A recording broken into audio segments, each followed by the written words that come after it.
Assalamualaikum warahmatullahi wabarakatuh. Alhamdulillahi rabbil alamin. Allahumma sholli ala sayyidina Muhammad wa ala ali sayyidina Muhammad. Islam tidak melarang menjadi orang kaya, tetapi yang dilarang di dalam syariat atau peraturan agama Islam adalah bergaya hidup bermegah-megahan. Istilah yang mungkin pernah Anda dengar sekarang adalah tentang flexing. Flexing itu adalah istilah tentang perbuatan memamerkan kekayaan, memamerkan kesuksesan di media sosial. Entah itu pamer saldo ATM-nya, uang yang bertumpuk-tumpuk, pakaian branded, tas branded, sepatu branded, jet pribadi, mobil dan rumah mewah, usaha yang lagi berkembang besar. Akhirnya di Indonesia ini muncul istilah sultan, sebutan bagi orang-orang yang nampak kekayaannya di media sosial. Perlu diketahui saudara-saudariku yang dirahmati Allah, flexing itu sebenarnya kebiasaan orang kafir.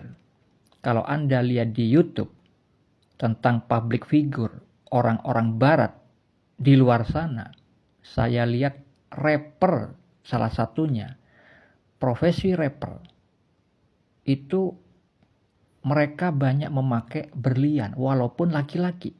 Laki-laki memakai 2 anting-anting berlian di telinganya, memakai kalung yang besar, rantai besar, tetapi berlumuran berlian di kalung tersebut.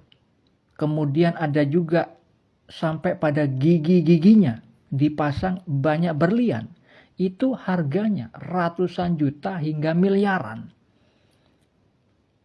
Bagi mereka, orang kafir, menampakkan kesuksesan, barang-barang mewah yang mereka miliki, itu adalah kebanggaan bagi mereka.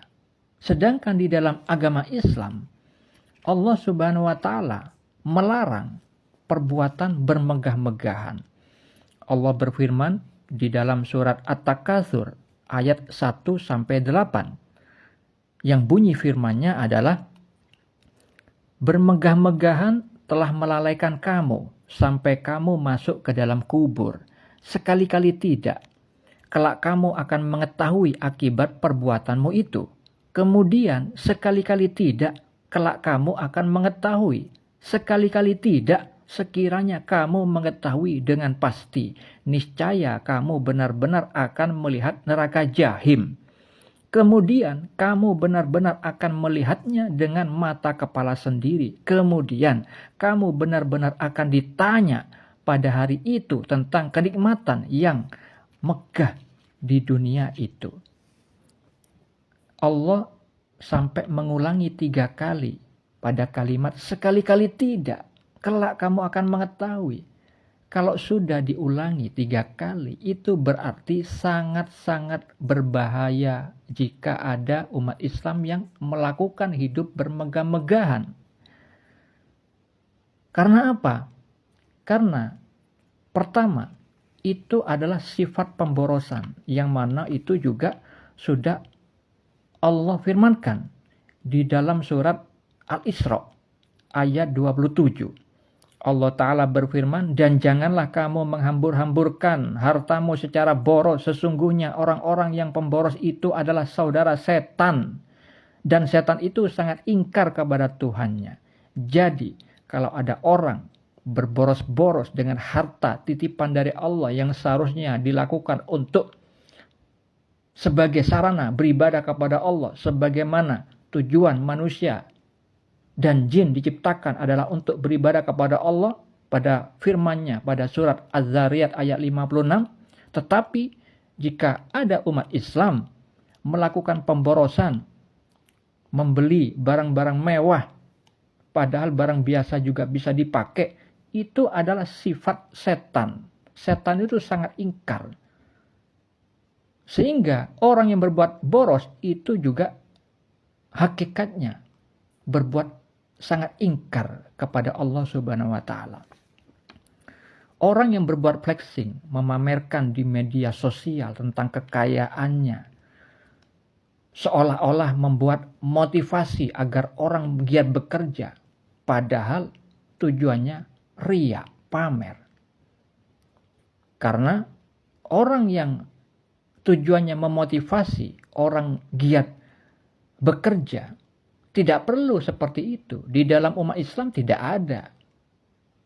Ajaran dari Nabi Muhammad SAW tidak seperti itu. Bahkan Rasulullah SAW menjelaskan kaya yang sebenarnya itu kaya hati. Dan beliau memperlihatkan akhlak hidup sederhana, tidak bermewah-mewahan. Dan ketika orang memamerkan kekayaannya, telah berbuat flexing, itu akan terjerumus kepada sifat ujub, bangga kepada dirinya sendiri, sehingga hal itu bisa menghapuskan amal-amal soleh yang dia lakukan. Rasulullah SAW bersabda di dalam hadis riwayat At-Tabrani, 3 perkara yang membinasakan: rasa pelit yang ditaati, hawa nafsu yang diikuti, dan ujubnya seseorang terhadap dirinya sendiri. Hati-hati saudara-saudariku, jika Anda mengikuti flexing gayanya orang kafir, hal itu adalah perbuatan yang haram, yang terlarang di dalam syariat atau peraturan agama Islam. Kita dilarang bertasyabbuh. Tasyabbuh itu mengikuti atau menyerupai suatu kaum. Rasulullah SAW bersabda di dalam hadis riwayat Ahmad dan Abu Daud, barang siapa yang menyerupai suatu kaum, maka dia termasuk bagian dari mereka. Ibnu Taimiyah rahimahullah berkata, keserupaan dalam perkara lahiriah bisa berpengaruh pada keserupaan dalam akhlak dan amalan. Oleh karena itu, kita dilarang tasyabbuh dengan orang kafir. Umat Islam seharusnya ma'rifatullah dalam menyikapi fenomena yang diperbuat oleh orang kafir. Ma'rifatullah itu adalah kedudukan orang yang memahami Al-Quran dan As-Sunnah Nabi Muhammad SAW dan mengamalkannya di dalam berkehidupan. Kalau misalkan umat Islam tidak ma'rifat, tidak berperilaku sebagai orang yang mengimani ayat-ayat Allah, ada peringatan, ada larangan untuk menghambur-hamburkan, apalagi berbuat pamer. Akhirnya, hal itu akan membuat saudara-saudara yang lainnya itu celaka. Sebagaimana video yang tempo hari sudah saya posting. Ada pejabat, oknum pejabat, seorang ibu rumah tangga di Pekanbaru, korupsi 2 miliar. Beliau itu umat Islam. Disinyalir perbuatan korupsinya itu adalah mengikuti hawa nafsu anaknya karena seringkali meminta dibelikan barang-barang mahal. Tas branded salah satunya harganya lebih dari 20 juta. Akhirnya orang tuanya masuk penjara. Nah, itu dampak dari maraknya orang-orang berbuat flexing, orang-orang kaya, orang beriman, tetapi akhlaknya tidak beriman kepada ayat-ayat Allah, tidak beriman kepada sabda Nabi Muhammad SAW. Sehingga hal itu menyebabkan orang lain celaka. Karena apa? Karena tidak ma'rifat kepada Allah. Hati-hati bagi orang yang sering berbuat pelanggaran syariat, dipertontonkan di media sosial, dan itu nanti ditiru oleh orang lain, dia akan mendapat peluang dosa jariah, dosa yang mengalir terus. Ingatlah sabda Nabi Muhammad SAW di dalam hadis riwayat Muslim. Beliau bersabda, siapa yang mempelopori satu kebiasaan yang buruk dalam Islam, maka dia mendapatkan dosa keburukan itu dan dosa setiap orang yang melakukan keburukan itu karena ulahnya, tanpa dikurangi sedikit pun dosa mereka. Hati-hati jangan bertasyabbuh kepada orang kafir. Assalamualaikum warahmatullahi wabarakatuh.